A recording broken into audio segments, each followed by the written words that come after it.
बिस्मिल्लाहिर्रहमानिर्रहीम। अल्लाह के नाम से शुरू करता हूँ जो बड़ा मेहरबान निहायत रहम वाला है। अस्सलामु अलैकुम नाज़रीन, उम्मीद करता हूँ कि आप सब लोग खैरियत से होंगे। आप देख रहे हैं हमारा channel Zoya life health care. अगर आपने अभी तक हमारा चैनल सब्सक्राइब नहीं किया तो ज़ोया लाइफ हेल्थ केयर को सब्सक्राइब करना हरगिज़ मत भूलें। सब्सक्राइब करने के बाद मज़ीद नोटिफिकेशंस हासिल करने के लिए बेल आइकॉन को दबाएं। आज हम इस वीडियो में आपको रमज़ान के महीने में एक दिन का वजीफ़ा बताएंगे और ये वजीफ़ा आपने सहरी के वक़्त पढ़ना होगा। जब आप रमज़ान में सिर्फ एक दिन ये वजीफ़ा पढ़ेंगे तो इंशाल्लाह ताला घर में दौलत ही दौलत होगी। अगर आपका हाथ दौलत से तंग है, रिस्क की कमी है, काफ़ी सालों से आपके हालात ठीक नहीं हो रहे, तो आप रमज़ान में एक बार ये वजीफ़ा पढ़ के ज़रूर देखें। अमल बताने से पहले मैं आपको कुछ ज़रूरी बातें बता दूं। इस वीडियो को आखिर तक देखें ताकि आपको सही तरीके से समझ आ सके कि आपने अमल किस तरह करना है।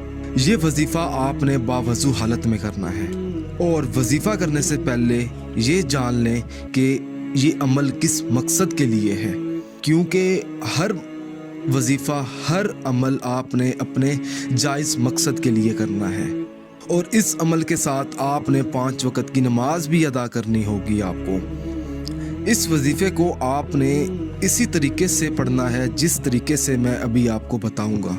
आपने करना ये है, सहरी के वक़्त सबसे पहले आपने बिस्मिल्लाहिर्रहमानिर्रहीम 41 मरतबा पढ़नी है। उसके बाद आपने दुआए अमन 2 मरतबा पढ़नी है। उसके बाद आपने एक बार दुआए जमीला पढ़नी है।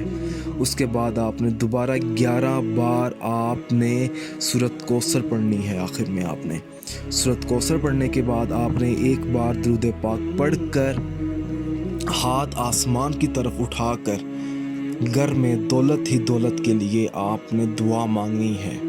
अपने रिस्क के लिए दुआ मांगे, अपनी कामयाबी के लिए दुआ मांगे, घर में बरकत पैदा करने के लिए दुआ मांगे।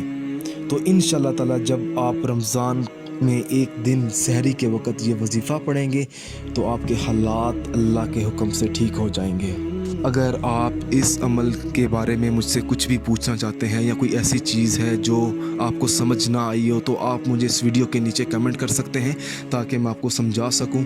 अगर आपको हमारी ये वीडियो पसंद आई है तो इस वीडियो को ज़रूरतमंद लोगों तक ज़रूर पहुँचाएँ। जज़ाकल्लाह।